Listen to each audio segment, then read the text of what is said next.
Good morning, everyone. Welcome to Catalyst Energies. My name is Dee. Thank you for joining me. I'm so grateful that you're here. Welcome to the Daily Medicine Transmission for December 14th, 2021. Just bear with me for a second here. I'm just making sure that everything is secure on this microphone. Okay. Wow. Good morning, everyone. It is Wednesday. It's December 14th, 2021. And boy, I'm so thankful right now. Every day I'm very thankful, and I practice that gratitude every day. But there's something in particular that I'm very stoked about, which is the moon coming into Taurus this morning. And it's a little, I think that we are coming off quite some exhaustion. Just from the weekend. It was very intense. I'm still cranking out the weekly horoscope video, so if you haven't seen your sign posted yet, just be patient. The rest are coming today. There's only so many hours in the day, and I need to recharge my battery as well as I am bringing forward this information. So I'm just really grateful in Taurus. It's exalted in Taurus, and what that means is that it's not its home territory, but it's very similar, and it's a place that is familiar. And so our emotions can find some stability right now, and our emotional landscape, our intuition, and just our adaptability to the world around us and how we feel can find just for a moment, just for a moment. By tomorrow, we will probably lose this sense of stability again when the moon meets Uranus, but just for today, it feels like that we have an opportunity, as difficult as I think it is, that we can reorient our focus right now into where we want to be, and to really streamline that focus, as we're going to see in today's the intuitive portion of the transmission. So how is everyone feeling? Are you feeling like coming off of this really intense couple of days? And we have in fact crossed the threshold. We're kind of in the process of doing that right now, but there is a point of no return that I think has been presented to us, especially with the eclipse for sure. But now that we are moving closer towards the full moon in Gemini, which will be incredibly revealing about what we've accumulated within ourselves in terms of ideas, concepts, what we've learned about ourselves, how we feel about the information that we have gathered over the last 18 months with the North Node, or Rahu, in Gemini. I think we're going to get a very strong reveal in terms of each of us, of what within our own sphere and our own internal reality needs to go. And we don't have to throw the baby out with the bathwater, as I've been saying in the weekly horoscopes.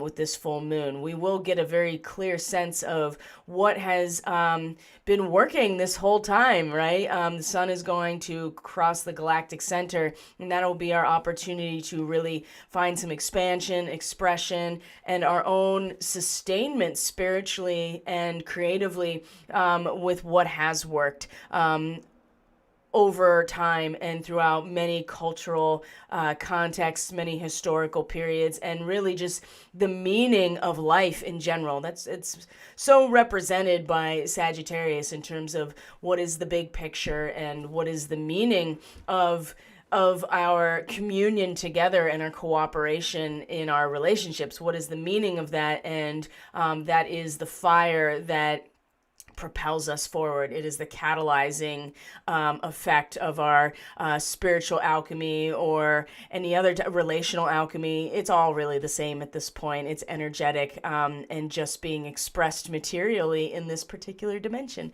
So there are things that are timeless, and there will be a strong understanding of that with this full moon that's coming on the 18th, also around the time that Venus is going to station retrograde. So when we get to this full moon, it'll be a very big reveal. So we're kind of crossing this threshold right now, and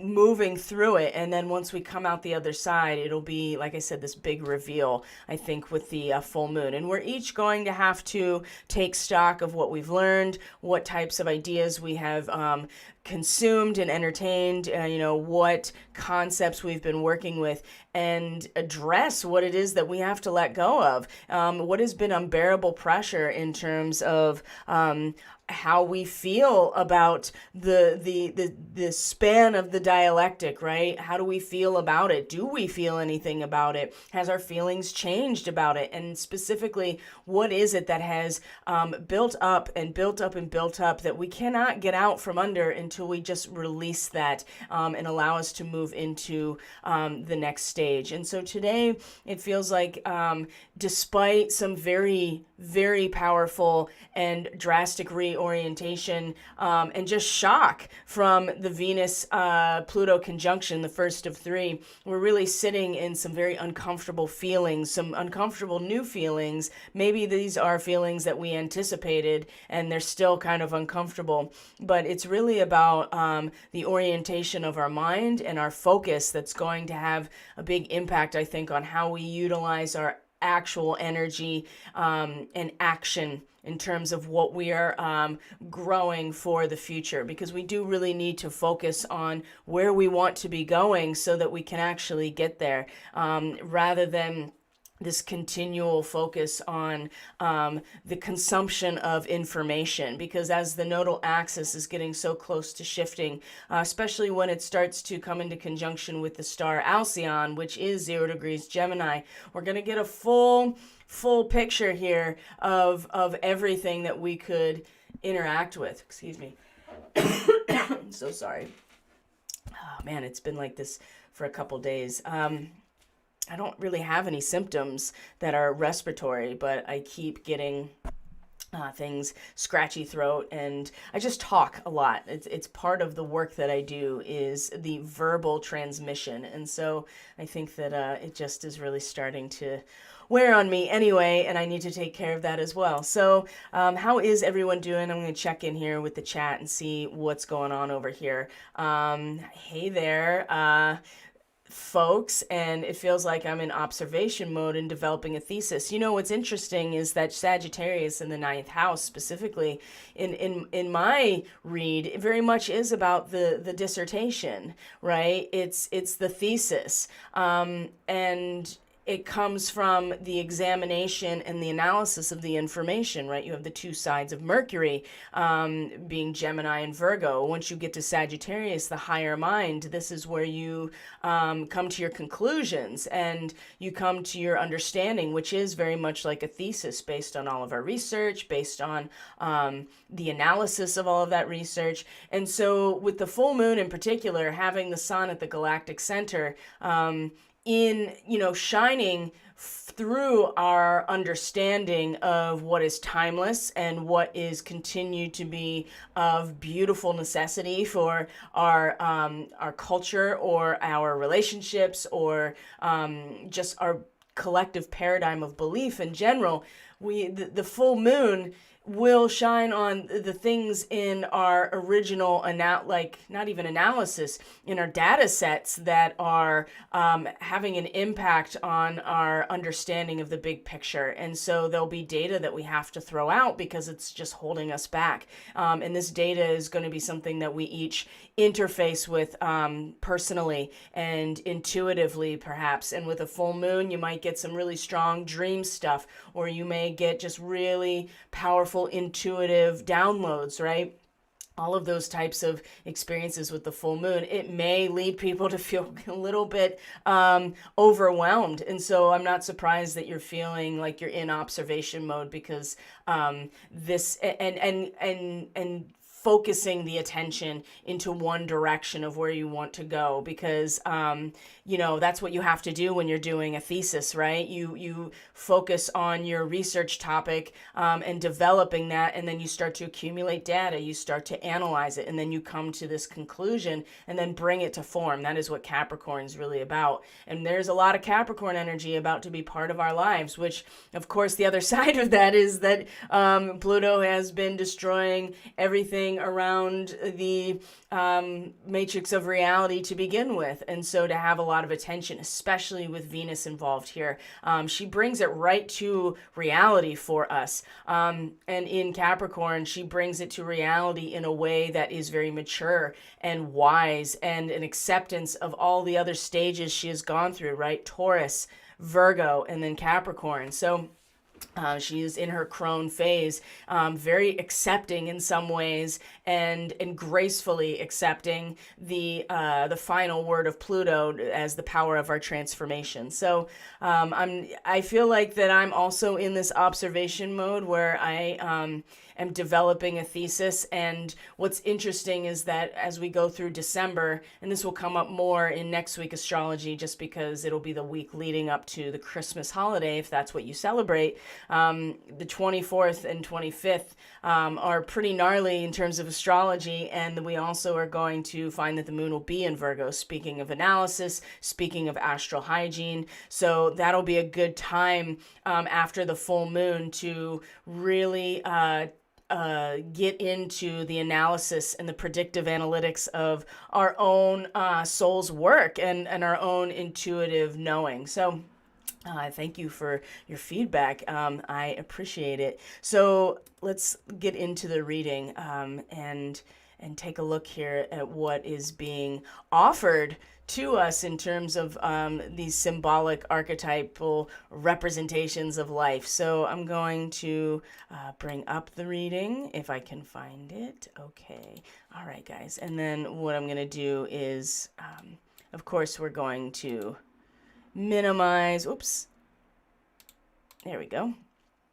And I'm going to get the bowl out and we can take a moment to ground ourselves through this process. So, nope, that's not what I want. Okay, so let's do this. And this is, essential at this point for all of us. I feel like it's essential that we are learning these techniques in any way that makes sense to us, but to find a way to visualize it and to feel it in your body, to be connected into the planetary grid that is, in fact, a higher density than where we probably currently are. I feel a lot of us, when I say us, I mean the light workers and the starseeds in particular, have been really phase, there's phase transition in and out of certain densities, right? And that's part of the Uranus in Taurus, especially right now. I feel like that is really strong, that it's just, we're phasing in and out of certain densities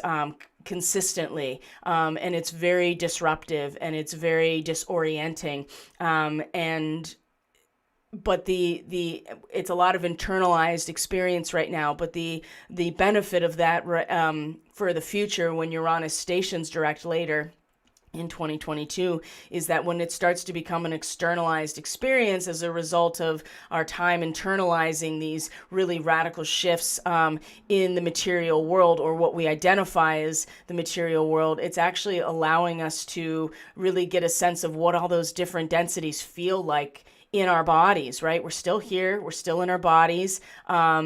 And regardless of the overlay in terms of a geometric fractal reality, whether it's natural, right? If it's aligned with the natural law, if it's a false holographic reality, if it's the one that's crumbling away, regardless, we have this opportunity right now to phase in and out of all of these densities so we know what it feels like in our bodies, and can that's going to be how our intuition and our gut and our instinct is really fine-tuned. And so as disruptive as it is, and as much as Uranus will stage a psychological crisis in a lot of ways, this is really, we can harness the potential of all of these transits in whatever way that we choose. And, it's like I said, it's confusing, and we're phasing in and out of all of these densities, but at the same time, what it does is allows us to feel into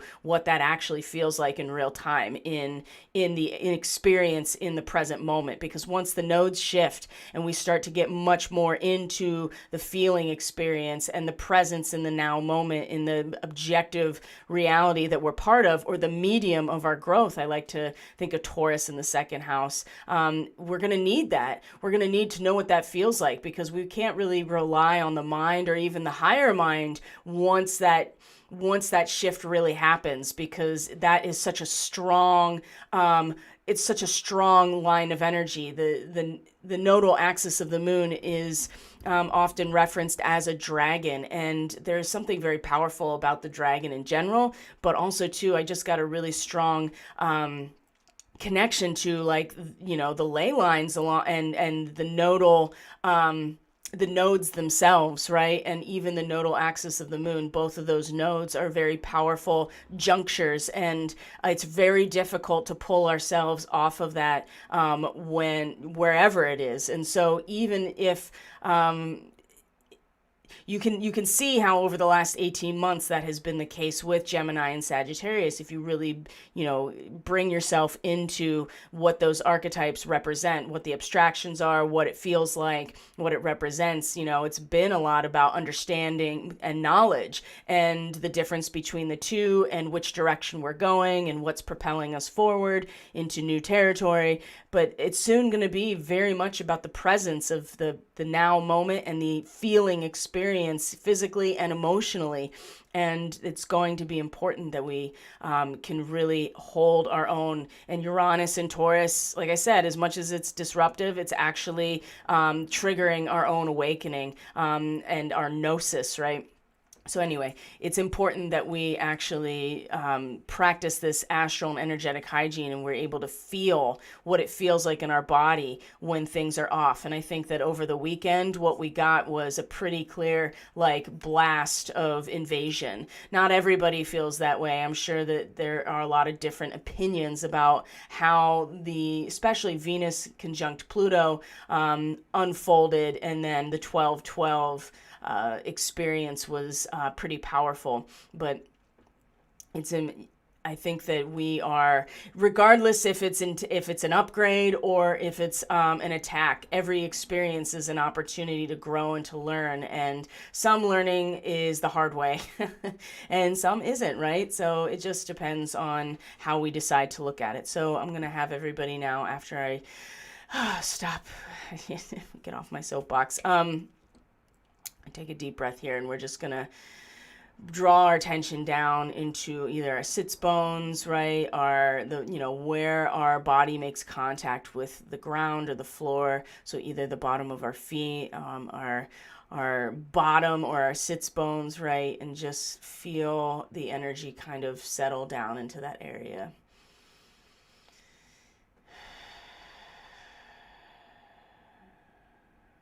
And everybody, let's take a deep breath in, a very deep diaphragmatic breath in.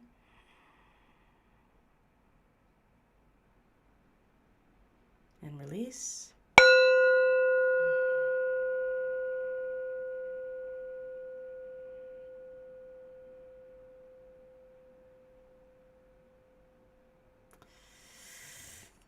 All right.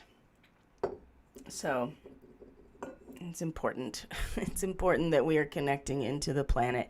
Asteroid Ceres is getting very close as well to not only meeting the North Node, but also Alcyon as well. And even the planet herself will have something to say about what we all are going to see when we have full visual or full mental access to the entire realm of the collective unconscious. And if our ego is healthy and intact, and we haven't succumbed entirely to Chiron and Aries to the point where we don't even know who we actually are or what our potential is, this will be a good opportunity to see the full range of the collective unconscious psyche with at least it'll be translucent, but there'll be some type of barrier, which is our own consciousness, our own ego consciousness, and I would say our own toroidal field around us. And so to be able to see and to experience the entire dialectic in its fullness and not in its constituent parts is enough to maybe have people fall right in if they don't have that barrier that is their own subjective identity. So there's such a insidious agenda when it comes to encouraging people to dissolve their ego before they've gone through the entire process of the astrological wheel to Pisces, where it is you dissolve your ego. But if you do that before you get to any other part of your development, then you just become a vessel for something else. So anyway, I don't even know where that came from. It just felt really important to speak on it. And asteroid Ceres is also in conjunction with Alcyon, this 0 degrees Gemini, very soon.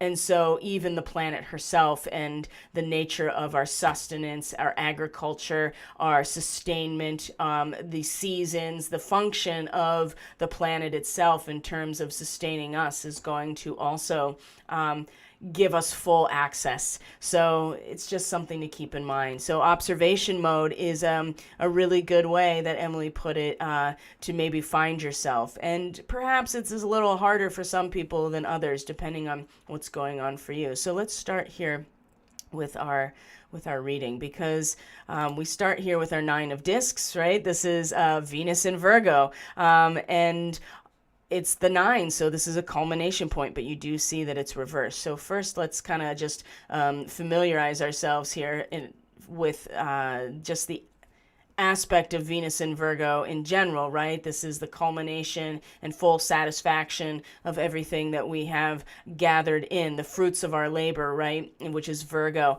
And so when it is reversed, I mean, it's pretty simple that it's lack of satisfaction. Maybe we want more. Maybe we aren't satisfied with what's here. Maybe we're hyper materialistic. Venus is very much about materialism and her desire for materialism and value and worth, and the objective world is how we find value and worth when we're in a material reality. So it also can relate to dissipation, right? We can just be wasting, or exploitation and abuse, right? This is abuse of our power, abuse of our resources, right? We want more, we're greedy for more, and we will exploit. I mean, again, Venus is very much interested in bringing and attracting and being a magnet for that which she desires, especially when she's in her second house Taurus home. So in Virgo, she's like the pregnant woman. She's the mother of the triple goddess cycle, right? Of maid, mother, and crone. Now Venus in Capricorn is much more got the crone thing going on, but in Virgo, she's the mother. She's the pregnant mother, and she's birthing. And so when it is reversed, we feel a lack of satisfaction with what has culminated in terms of our labor, the fruits of our labor. This is very strongly connecting, to me at least, with the Venus and Pluto conjunction, because although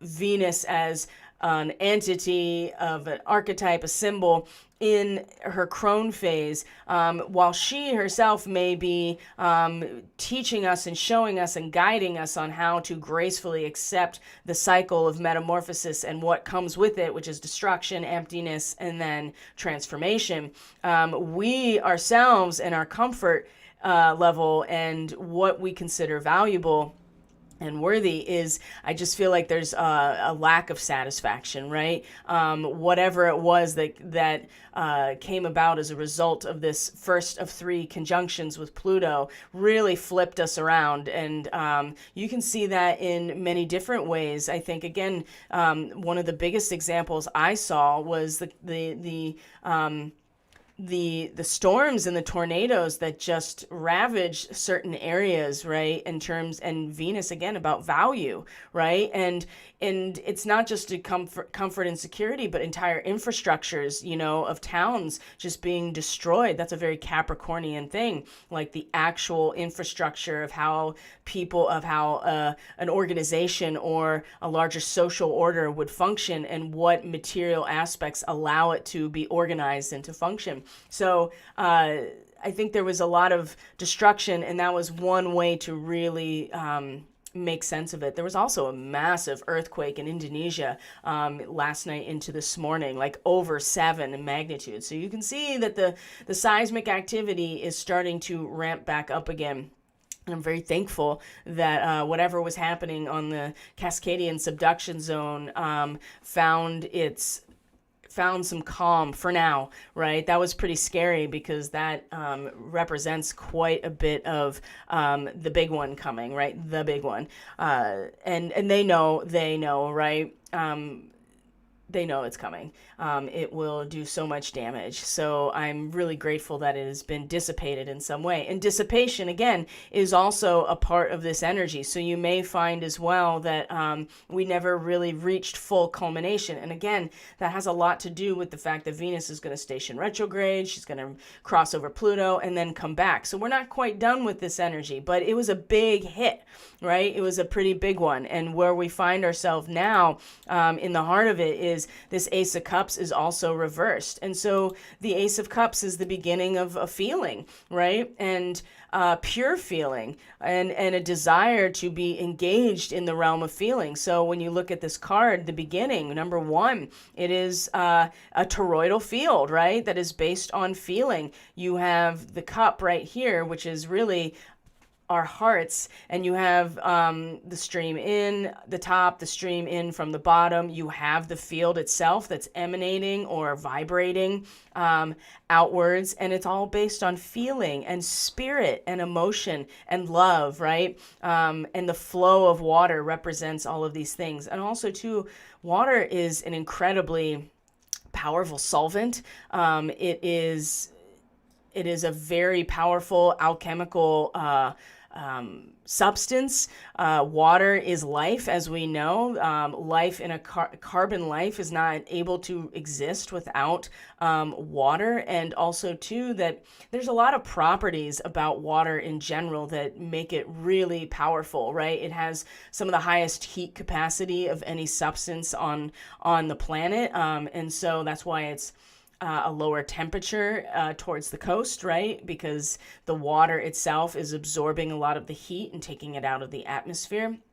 So that's one of the things that allows us to live on the surface, is when there's liquid water as well. So there's a lot of things about water that make it like one of the primary substance, and as a reference to the water that moves throughout everything, and the occult energy that is pervasive in a material sense. And with this reversal of the Ace of Cups, there's a lot of different things here. Our desire to commune and to come together is very diffused when it's reversed. There's irrational thinking or loneliness, right? These are all kinds of ways to look at a reversal of the Ace of Cups.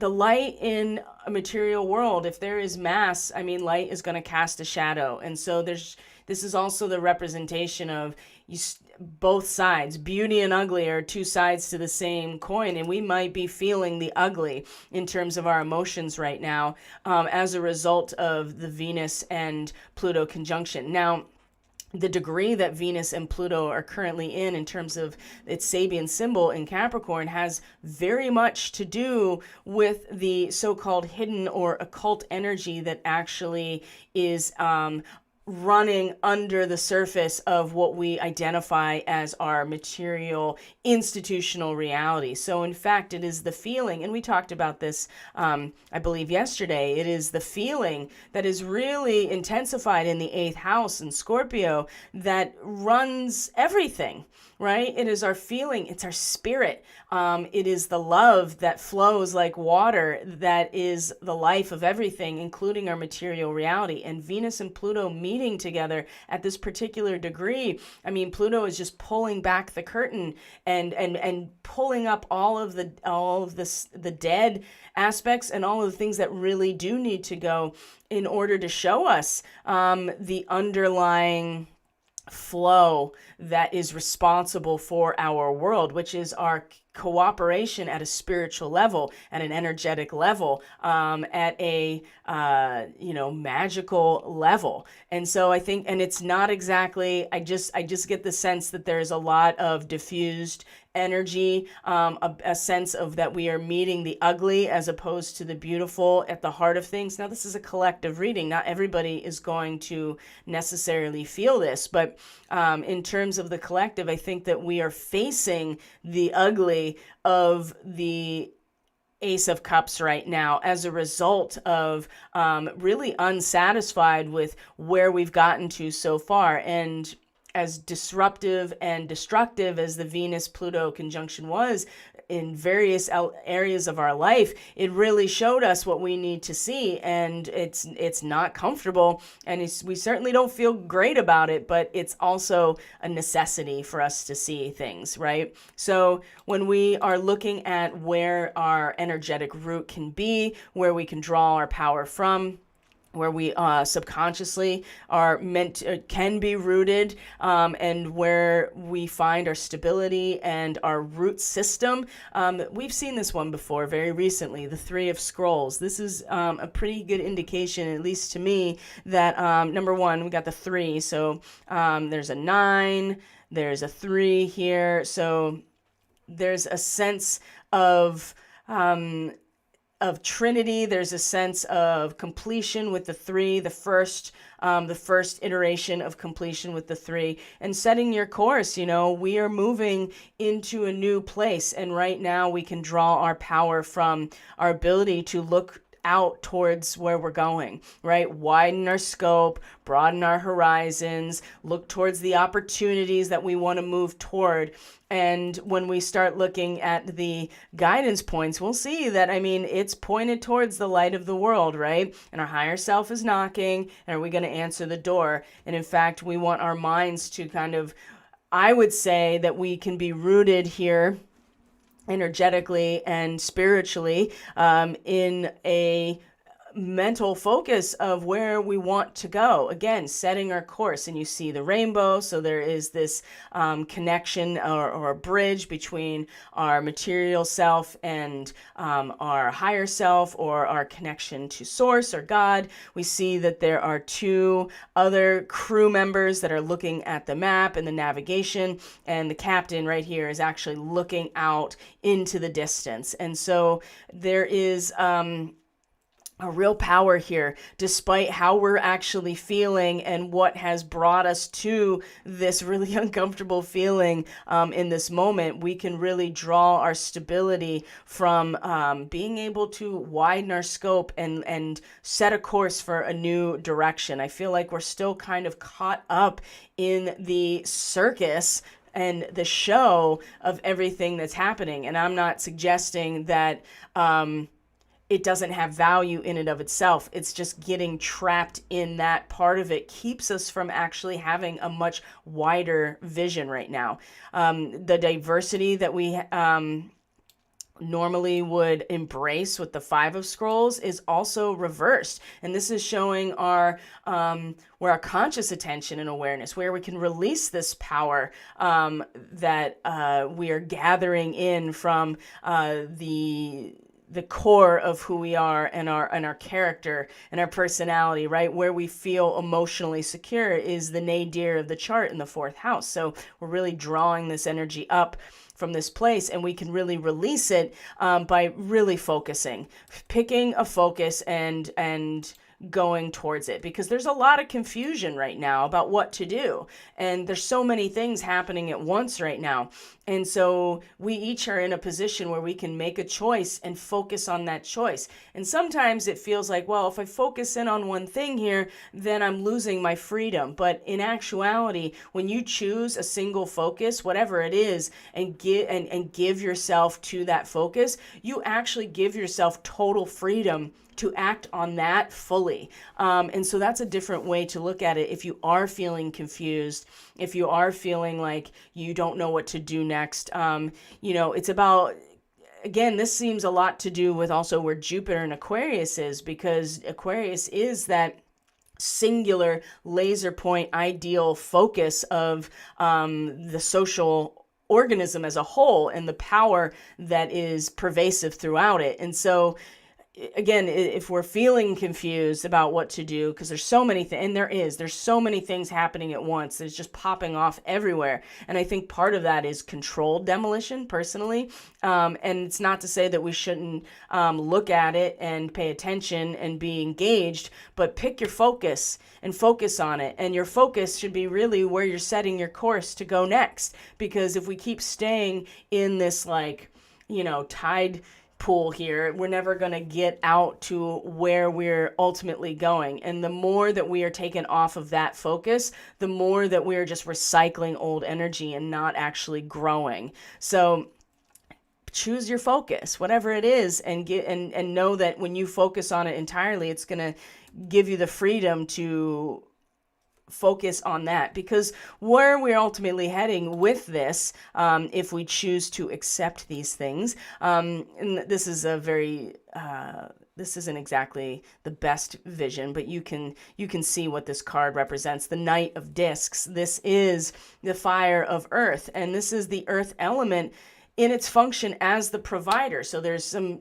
measure of action behind it with the knight, because it does represent fire. But you see that, and there's the sun disk. It's in concentric circles.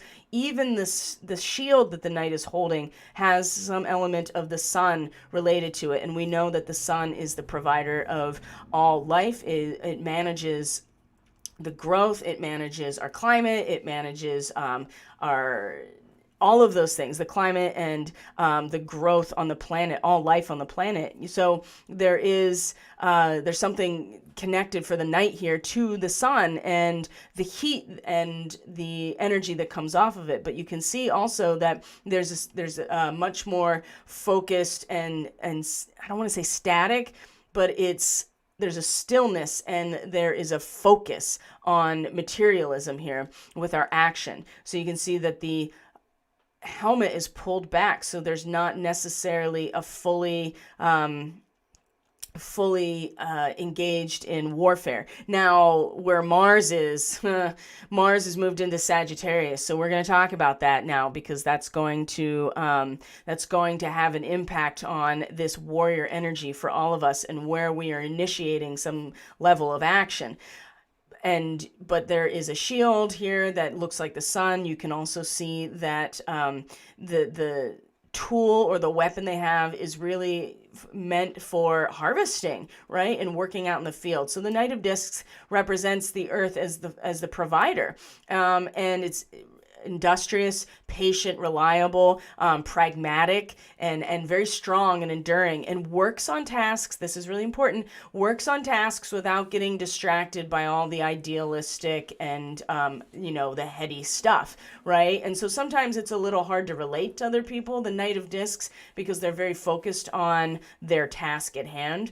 But that also makes them very industrious and reliable. And there's a certain amount of patience that goes along with this. If we want to embody this identity within ourselves, which I would say as a court card is very strong in terms of what it represents, is us fulfilling this role in some way, to be industrious and patient and reliable and very enduring. It's going to have a lot to do with where our mind is situated, where it's focused, where it's grounded, despite the very real and very raw and potent emotional center here that may be really uncomfortable or diffused in some way. So we need to, we got to be in it for the long game here. And I think that's why people drop out and they so easily get picked back up by other people that are just spinning the same basic web.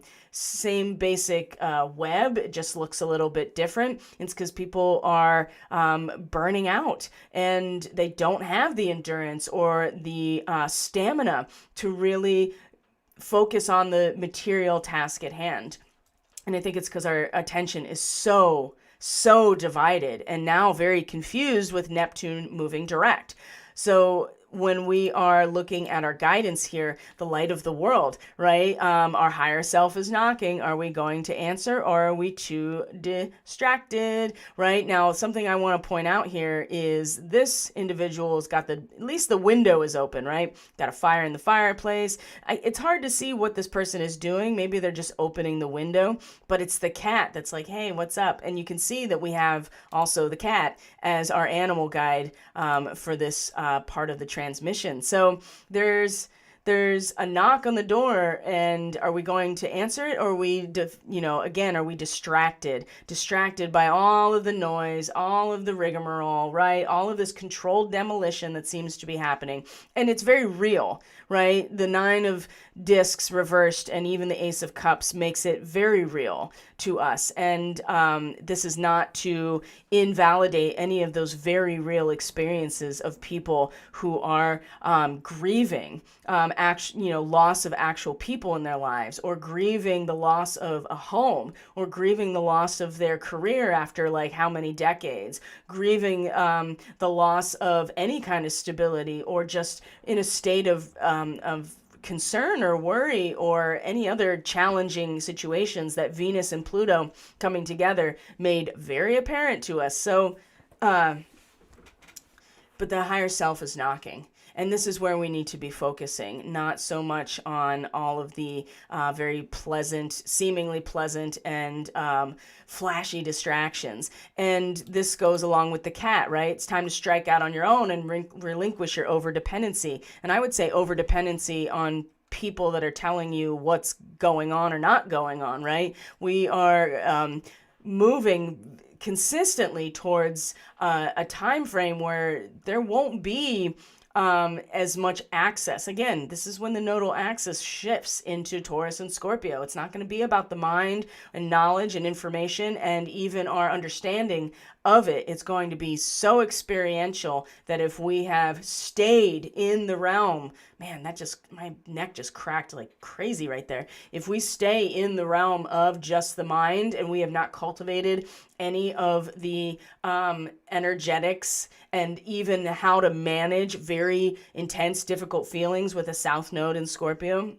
we're going to have a really hard time. And so the cat is just like, hey, start thinking for yourself, start to strike out on your own, right? You don't, your overdependency on other people giving you information or intel and utilizing that connection for their own benefit, is just a habit more than anything. And so the cat is very involved. So again, setting your course for, out into, broaden your horizons here. Where are we going and where are each of us going? And really being able to tap into that as a source of power. And the cat, you know how the cat is. And this is a very Lyran thing too, because the cat is one of the most common personifications, or it's the most common, I would say at this point. The feline image and the feline role seems to be the most common right now. There are others, the avians as well, but the Lyrans, and there's a sense of fierce independence that Lyran stars have, and they need to be out on their own, and they will do what they need to do in order to have the freedom in order to really focus on their ambition and their goals, right? Oh, that's interesting. The Knight of Discs really wants to focus on his goals and what he's building and put his energy into it. So we can't do that as where energy is getting siphoned through either fear or just like hyper focus on specific visions of what is happening and what's not happening, and relying on other people to be like, I'm going to tell you what is happening. And when it could be nothing more than their own opinion or their own ego that they are channeling. So we have to be very discerning. And eventually it'll come to a point, like I said, we're just going to have to be on our own energetically and support each other through that process, but not rely on other people to let us know what's going on. And this is a big part of the higher self. Set your course, set the gear shift for the high gear of your soul, right? That's where we want to focus, is our highest, and that's going to give us all the information we will ever need. So when it comes to, speaking of which is very interesting, so in terms of actually focusing, right, focusing our attention, narrowing our focus, is making a choice on which direction we want to put our mind. And this is and not be confused by all of the signals that are bombarding us. This is the Pueo, or the Hawaiian owl, is about your ancestral spirit guides are offering you guidance. So this comes through a lot of different ways, right? Synchronicities, dreams, are two of the biggest ones, right? Sometimes it's just straight clairvoyance, clairaudience, clairsentience, right? You just know, you hear it, you see it. But most people are experience this types of guidance through synchronicities and dream state. And maybe even one person yesterday reported to me that they literally were driving and they had to pull over because they were getting a vision that was so visually strong that they had to pull over. And so they're coming through, and just as much as there may be entities that are here to harvest what we have to offer and for their own, service to themselves, there are just as many, if not more, that are really on team human here and team earth. And so ancestors especially, they have information, they have guidance that we can access. If we are focused and we are choosing to narrow our focus to one direction, I think what it's going to allow for is a very clear channel to that which is really guidance, like actual guidance, as opposed to masquerading as guidance and really stroking the ego or confusing us by giving us information or leading us astray. So we have to have that clear channel and not be confused and, let some things go away, right? This, again, the full moon is going to be a big part of this. It's going to be a very big part of this, especially because the sun is going to be conjunct the galactic center. So we're getting direct codes from the very center of our galaxy that are going to show us exactly what needs to be released that is unbearable in this realm. And also, too, when we talk about, our focus, it also, too, is that, again, we've seen this card already last week, the One of Keys, and many times, if you've been following me, the Architect, and you see the same thing. He's pointing off into this direction, which is, again, about the focus, right? The Architect can't afford to get distracted or get off topic or off focus, and otherwise, nothing will happen, right? The architect is directing the building of that which the architect has designed. So if we want to be the architect of our own reality here, we have to stay focused. And there will be guidance. Maybe there's something that we're missing or something that we're not quite seeing, that when we decide to narrow our focus to a specific trajectory and give ourselves to that, that will allow the right information that we need to come through. But if we're distracted, if we are confused, if our attention is getting pulled in all different directions, it's going to be very difficult to step into our authority and power to be the architect of our lives. And also, too, it's going to be very difficult to know what is guidance and what is manipulation. And that's a very sophisticated thing, and it takes a lot of practice and sometimes learning the hard way in terms of who's really guiding you and who's just a flashy distraction in terms of non-physical beings, entities, guides, however, right? Just the voices in your head, right? It takes practice. It takes training. There's a reason why these mystery schools stayed a mystery for so long, because of the amount of work and dedication and training that it takes to not be completely taken over. And again, the Knight of Discs, reliable, patient, industrious, enduring, right? We have to put our energy into the growth process if we actually want something to come out of it, and we have to focus on it. And it's so easy to just get pulled off of that focus by all of the fear-mongering and the fear porn and all of the distraction of the controlled demolition that we see out there. So it does seem like we're, of course, crossing a threshold. It does seem like a moment of just kind of like, okay, kind of pull ourselves together here for just a minute, even if it's uncomfortable and our emotions are kind of like, I don't like what I saw at all, or I don't know, how what I experienced was the ugly side of things in this situation. So that's the intuitive part of the transmission. So we'll pop over to the astrology here in a minute. I just want to check in with the chat. That was on point. I never thought about it that way. If you dissolve the ego before going through the full cycle, you become a vessel for something else. I'm going to have to digest that one. It's a very important message. It took a long time for me to figure that out because the New Age movement, it hammers that home. Hold on one second, guys. I didn't realize that my computer wasn't plugged in. 1 second. There we go.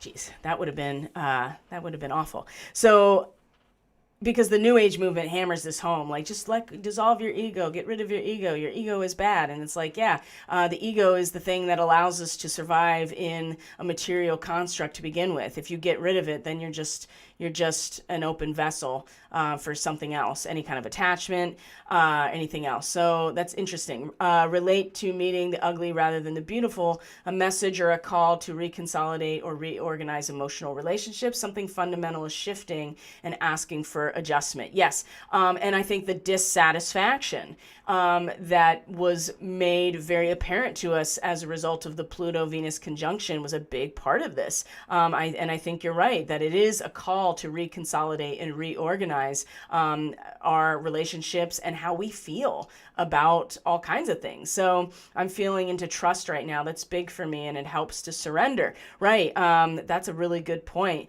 A stronger foundation of trust. And Venus in Capricorn meeting Pluto, there is an element of trusting herself. I feel like she's been through it all. And in that crone phase, she knows exactly what to expect. And, that's very connected to the eclipsed full moon, to be honest.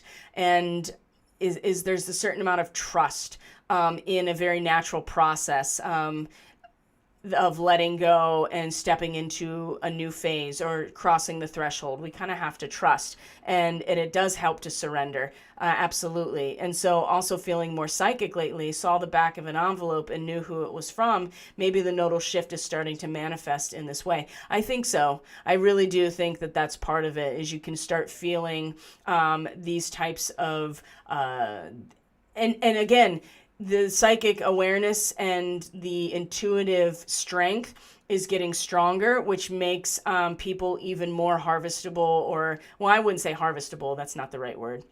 It makes them more susceptible to attachments as well. And so that's why being able to very consciously move through these transitions is so important, because otherwise when we cross the threshold and we're at the event horizon, right? Just think about it. When we pop into the black hole, finally, it's going to spit us out into two different realities, and where we go from there has a lot to do with how we've gone into it. So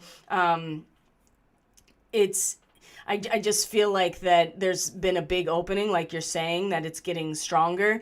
And that's actually been a big reason why the Agent Smiths have been working overtime, because they know that. They follow astrology. They track the data sets. They know how the energy is going to, just by tracking the time wave, right? They know where the nodal points are going to be the most powerful, like Venus conjunct Pluto. That was a big opening, right? That was a really big opening. And so if you weren't prepared for that, or if you aren't consciously working with this energy in terms of, again, like trust and surrender and emotional reorganization, I mean, that was just an opportunity right there to take advantage of that. And I think a lot of people were attacked in a lot of different ways. And like I said, even attack or an upgrade, it all, has a lot to do at this point with the way that we harness that type of energy and what we do with it. So,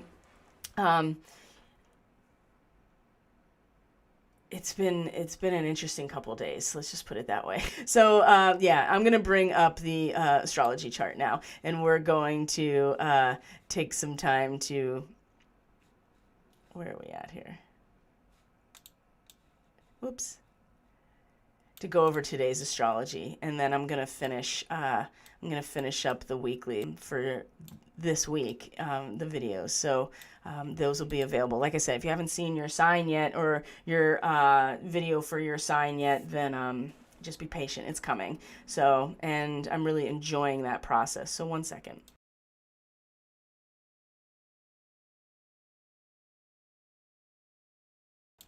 Okay, guys, so here we are with our chart for today, December 14th.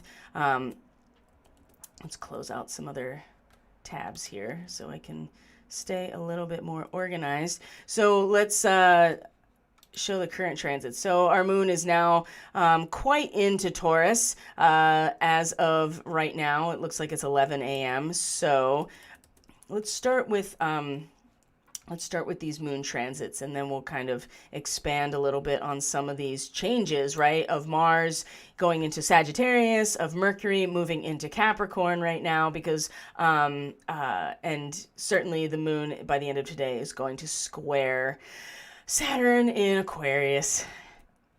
Okay. So the first real transit that we found is like almost the immediate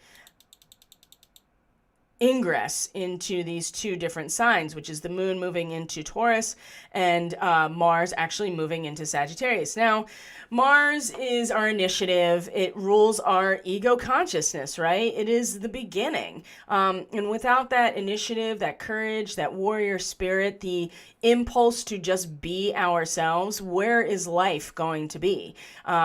We need this in order to even grow into a consciousness to begin with, right? There is no plant without a seed, right? And the seed point is in fact Aries, and is, the initiative and the spark of life comes.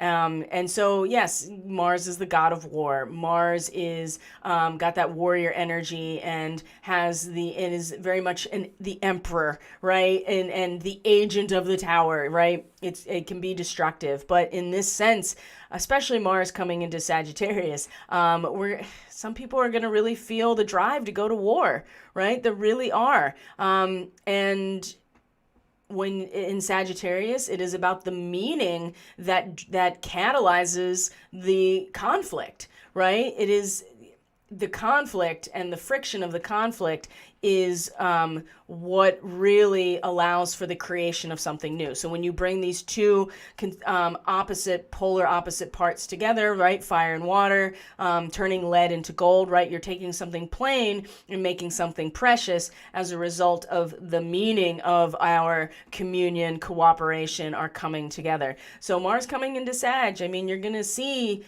people really acting and initiating the will to go to battle, to go to war. And you can see that in the mainstream news, and this is a great way to put it out there in the mainstream, in terms of the signals that people are open to. You can really see that there is this element very strong out there in the world in terms of pulling us into a war. And now I am not saying that people should not be standing up for themselves, that they should not be acting in accordance to the meaning of their values or their belief systems. But, this is where the Crusades come from, and other types of things that are ultimately destructive. So how do we best use this energy? Well, I would say that this quincunx with the moon in Taurus, the moon exalted in Taurus, I would say that this is going to be a moment of adjustment, obviously, because it's a quincunx. So here's our transmutational opportunity right here. And the first degree of Taurus is like a clear mountain stream, completely unadulterated, natural energy, right? Completely in the now moment, all of the potential, completely clear, flowing, and represents so much of the, like I said, the natural elements here. So while we feel in this moment, right? And this is a moment that, definitely already passed, right? We're looking at 5 a.m. this morning, East Coast Standard. So maybe overnight in your dream state, maybe early this morning while you were kind of getting yourself together, you really kind of come into this, these two aspects that don't fit together, which is Mars, which is like, okay, I'm reaffirming why we do all of this in the first place, right? Or reaffirming, it's like the pep talk that, the warriors all get to go into battle, right, is right here at the beginning of Sagittarius. But while we're feeling a very pure and natural just state of being, right, those things don't fit together. And I would say that Mars in a fire sign and the moon in Taurus, they're both fairly powerful. So what we can bring out of this in terms of adjustment is very powerful as well. But it will require that we fit these two things together in a way that normally they wouldn't fit together. How do we do that? That's a really good question. And I don't actually have an answer for that because it really depends on where you're finding these two celestial bodies in your chart and what they're interacting with other people. And maybe it's just the discomfort of this moment that's enough to have us adjust ourselves. Now, something to keep in mind is the moon is very transient. So Mars will continue to sit here and is going to meet the South Node tomorrow, and then there's going to be a stirring, right? There's going to be a very strong stirring of unconscious energies as a result of acting on the meaning of things. Something is going to come up from the past that has been coming up to the surface every time something has crossed K2, right? Mercury, of course, Venus, a while ago, but Mercury and the Sun in particular crossing K2, and even the moon when that was the case right before the solar eclipse, something stirring underneath that is much stronger than even that stirs these unconscious energies to come to the surface. That's going to be the case, I think, tomorrow. So in this moment here, while this really strong affirmation, or I would say even reaffirmation of the meaning of it all with Mars and Sagittarius, and the will to reaffirm the value of the struggle, right? To, get the pep talk, all of the soldiers getting the pep talk to go into battle. We feel, each of us, right, this very pure just connection to being, right? And so I can just feel the exhaustion just in this quincunx, right? And trying to make sense of it, I think, has taken a lot of energy, to be perfectly honest. That's definitely the sense that I'm getting as well. And it's not to say that we shouldn't, allow the cultivation and go plunging into battle in some ways, right? That's certainly relevant right now, depending on where you are and what you're up against. But there's a part of ourselves, a very, very watery part of ourselves that just wants to nestle into the material world and just be present in the moment. And so how do we utilize the energy of Mars without kind of betraying this moment here? And I think just the discomfort of this inconjunct is enough to bring our awareness to it. And I do, like I said, I feel like there's been some exhaustion that is coming along with this. Now, what's very interesting is right from here, the moon then meets the next transitory type of experience, because not only has Mars moved into Sag, but Mercury has now moved into Capricorn. So right from here, there might be this inconjunct here, but then the moon moves into the next degree and has a trine with Mercury in Capricorn. And we're really thinking very seriously about and realizing how easily we can use our collective power for violent ends, right? And it will lead to an inevitable destruction of the values that brought us together in the first place, right? So Mercury in this is really going to be thinking very seriously about a lot of things, having us think very seriously and getting down to brass tacks mentally about a lot of things. But in particular, this degree that is in a trine to the Taurus moon is the real realization that comes great power. With great power comes great responsibility, and how easy it is to harness that power into some sort of destructive process. Oh, I don't know, like going to war, perhaps. And so you can see the connection here. Now, the moon in the second degree of Taurus is an electrical storm. It is the catharsis of nature. And so in some ways, there is this redistribution of energy that's going to, that happens within each of us that will really release, I think,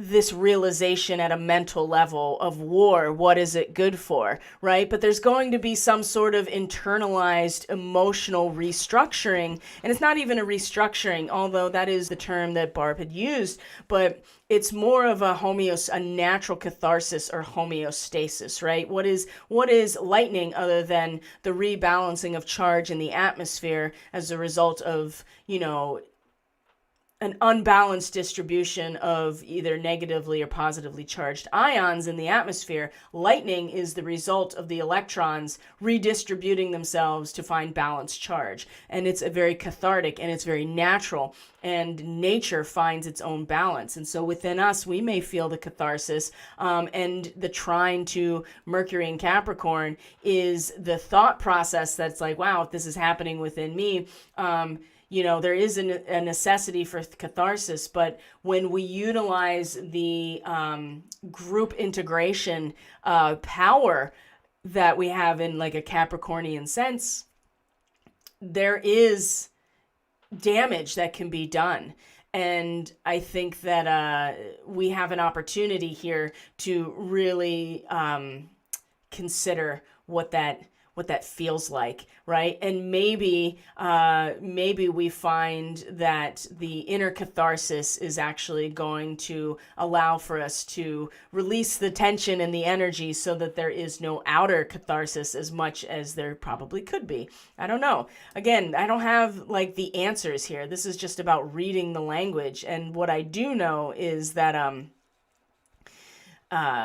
we're really thinking very seriously now, and using our minds to consider a lot of the areas that just got trashed, basically, with Venus and Pluto, whatever that means to us. And now we're starting to really think about, well, what does it mean to create something as a society? Like, what does it mean to have social and political power? And really thinking about that. And so inner catharsis in that moment is something we didn't even have to really do anything about, that Earth trine. So a reorganizing of material reality, but in a way that's allowing us to consider the damage that can be done when we harness the group energy and not be responsible with it. I think that's a bit, and use it for violent ends. Now, the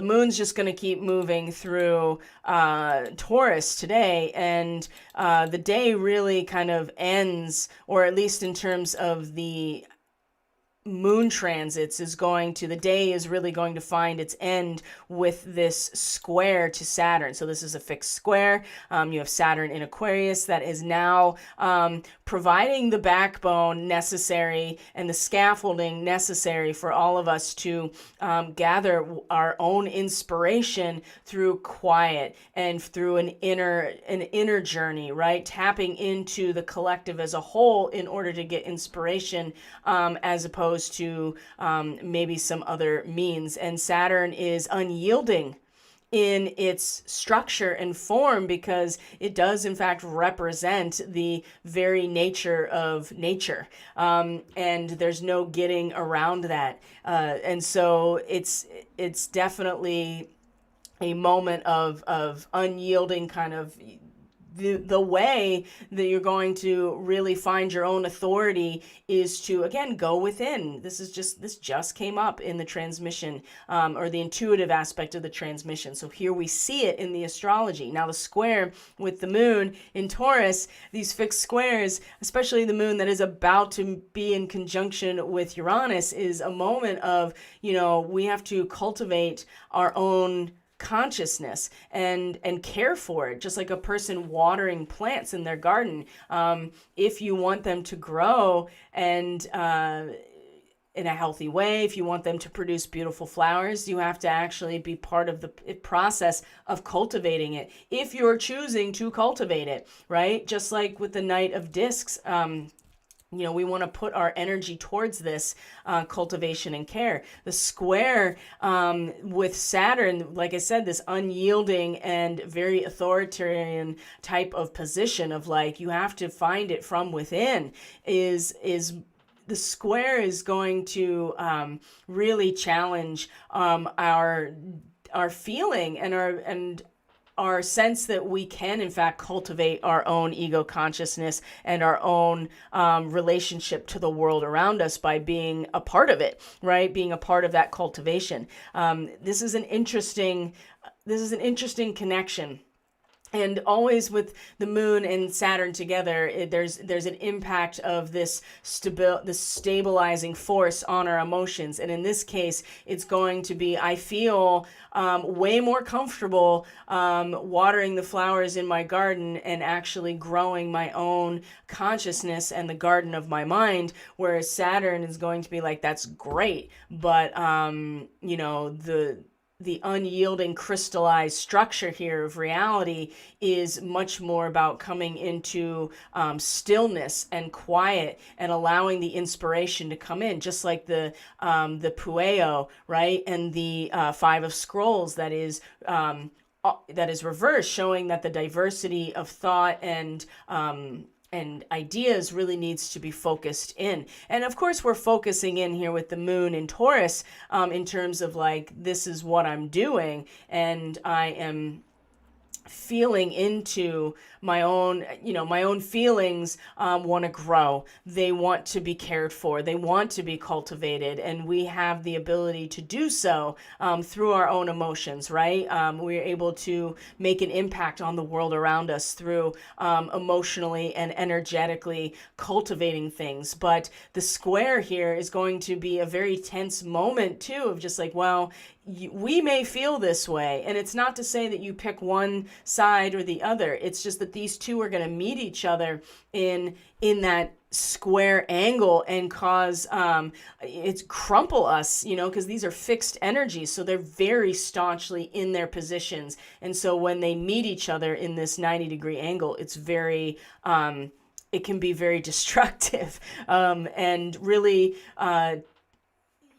I think could also have us embed our emotions even deeper into our own little reality here, where Saturn is putting its foot down in terms of, it's not just your own little reality here, but it's the social organism as a whole, and it's the connection to the collective that's really going to allow for the inspiration. And again, this is across space and time and dimensions, right? So Pueo comes back into the scene again of just like, if you want access to this guidance that is really here to keep you on your soul's journey and trajectory, you need to really focus in your attention and be able to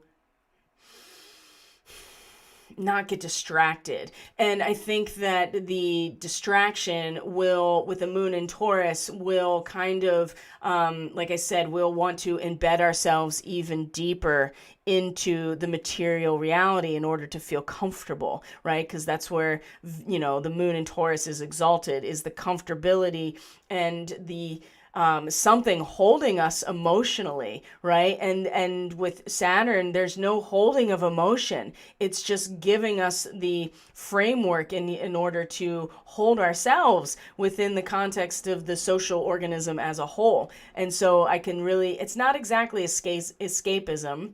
That's more of a Pisces thing, but a sense of just kind of like like I said, just embedding ourselves even deeper into what's right in front of us. Now, that's not exactly a negative thing either with the moon in Taurus, but keep in mind that the next relationship that the moon will have from here is meeting Uranus, and then all of a sudden we're going to be glitching into, really feeling and having an intuitive connection to all of the different realities that we could be waking up within. So even if you find yourself like, I can embed myself into this reality and I can use my feelings to grow this beautiful little garden right in front of me, that's great. But as soon as it meets Uranus, it's going to just like blow everything up anyway. So keep that in mind too, that there is something, again, to be said for the stability and, like I said, the unyielding quality of what Saturn ultimately represents. And there's nothing wrong with just allowing yourself to feel comfortable in the moment. But there's going to be so much discomfort in this process of not only in this square to Saturn, but immediately meeting Uranus right after it. And so this is something to keep in mind as well, because this square between Saturn and Uranus becomes exact on what? Christmas Eve. Look at that right here. So that's something to keep in mind too, that it's a little precursor to a much larger, impactful type of transit that is now building as we're talking about this, right? It's building. So this connection with the moon later today with not only Saturn but Uranus is going to be this little blip, this little intuitive blip, right? We're going to have an opportunity to see and really feel and intuit what this larger, because Saturn and Uranus, they are always at odds with each other, because I'm in charge and Uranus is like, haha, I am the trickster, right? And it's a whole new premise. You're going through a wormhole with Uranus. It's a Stargate. So it's not really possible to do that in strict material form. So we're playing with a whole new level of physics with Uranus. But anyway, so you can kind of see what I'm getting at here is that there'll be this opportunity tonight into early tomorrow where we get to feel into the tension of material reality and the unyielding formation of that, and going through the Stargate and what that actually and going through the Stargate in our actual material form, which is very fascinating to me. That these are in locations that would maybe be more suited for each other's positions, if that makes sense. Uranus rules Aquarius, Saturn rules Aquarius too, so it's also very powerful over here as well. Very interesting, very interesting. So I think that's going to be it for today, my friends. I feel like that wrapped up pretty quickly. I'm going to be finishing the rest of the weekly horoscopes today, so I'm going to check in with the chat here. And just see how it's going. Thank you so much for being here. I truly appreciate each and every one of you. If you are interested in a reading or supporting my work through Subscribestar, or just getting more information about what Catalyst Energies is all about, you can hang out for just a moment here after we're finished here, and you can get all the information you need either in the description box below, of course, but also you can get access to it with the outro screen that we're going to be going into here in just a moment. So take care of yourselves, everyone. I truly thank you for being here. I truly appreciate each and every one of you. I love you. I hope you're having a good day. Allow yourself to find some nourishment, either emotionally or in your feelings, right? It's okay with the moon in Taurus to just be like, I just want to embed my emotions in the material world and find some comfort. Just be aware that it's part of like the threshold crossing,